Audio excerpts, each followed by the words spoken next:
мыкты дайындык менен келип, мыкты оюнун тартуулап, биринчи орунду камсыздаган Талас командасы!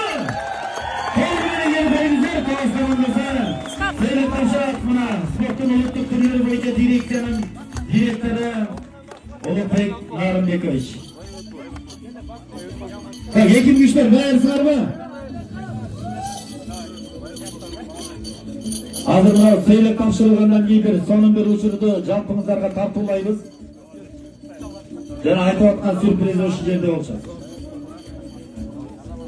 Алтын байге кубок жана ошондой эле даражалуу биринчи даражадагы дипломдор келип калды.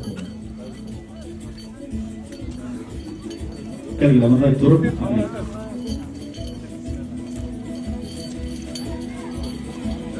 Башты көтөргүлө. Азыр медальдарды тапшырат, анан Улукбек Нарымбекович өз колу менен кубокту ыйгарат. Ошол жерде кубокту көтөрө турган учурга дагы акырындык менен тез келип турат.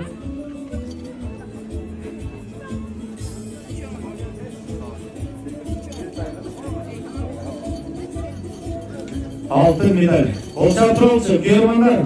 Талас командасы биринчи орун, Ош командасы экинчи орун, Чүй командасы үчүнчү орунду камсыздады.